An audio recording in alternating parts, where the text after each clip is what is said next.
What's going on, everybody? This is Ray Hayes coming to you with a global diversity news, supplier T news podcast. Thank you all for listening. Like I said, this is one of our many podcasts in anticipation for the podcast, the live stream on Sunday. Please, if you all can check out. If you're interested in watching the live stream, please go to suppliernews.com and you'll find the link of where the location of the live stream where you can watch it at. But today I'm coming back to you again, talking a continuation of my last podcast about a moment versus a movement. The reason I'm coming back to you with it is because this past week, I've said it before in the past that I listen to a lot of Sirius XM radio. That's all I listen to. And a particular channel, the channel I listen to the most is Urban View. And one of the hosts of Urban View, a guy by the name of Joe Madison, he had a great definition of the difference between a moment versus a movement. Mr. Madison said the main difference is sacrifice. With a moment, there's not much sacrifice because it's an instant gratification. It is usually only happening once every 3 to 4 months, so to say. But a movement, you have to go about making a sacrifice to put the work in to get the job done and your goal met. So when we talk about the Black Lives Matter movement, for some it to a degree it has become a sacrifice, because now you have, like I said before, you have political activists and also journalists and even political officials pushing this movement. So the work has been done and the sacrifices have been made. In regards to the Women's March, again, that could also go into the category of a sacrifice, because there's work that's being done behind the scenes to push this agenda. And to make it point blank, the fact that they have an agenda alone says that they're trying to push something to the audience. Now, we can still debate whether Black Lives Matter in regards to their planning and the steps they take to get the message out is effective.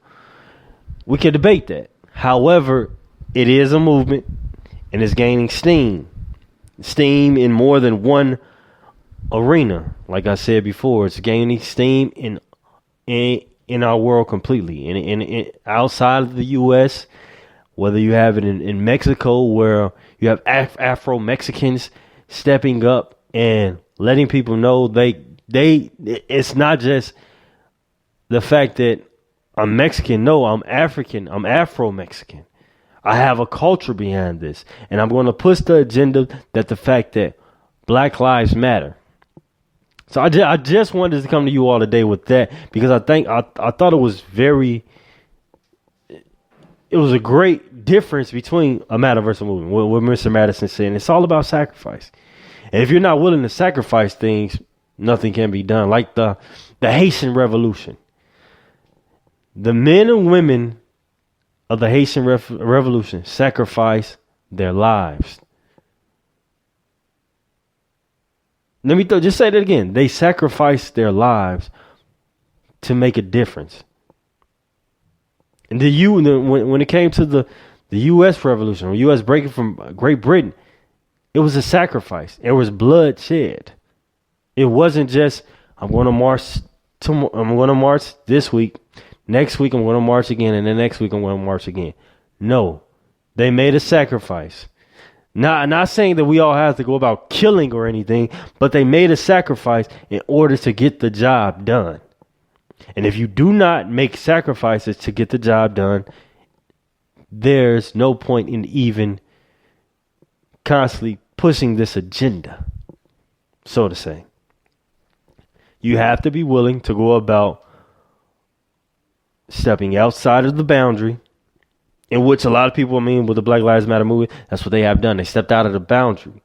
But like I said, there's a debate of whether the following steps after stepping outside of the boundary and the protest, are they effective?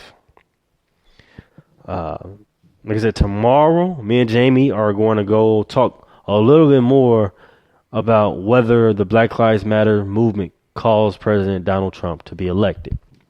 Let me throw this out there before tomorrow comes around. Before we do the podcast tomorrow. Our president is making some very... the fact that making some very harsh. Well, I don't want to say harsh. He's putting a lot of things. He's putting the U.S. in a bad predicament when it comes to trade, when it comes to showcasing our talents. We're all immigrants of this country. And who knows what that kid from Syria can bring, the refugee from Syria can bring to our country. Maybe he'll get us to the moon, and maybe he'll get us to Mars. But we'll never know that if we're banning these people. Now, there are, granted, some people, all people commit sins, and some people are bad people. Point blank, period. We can't do anything about that.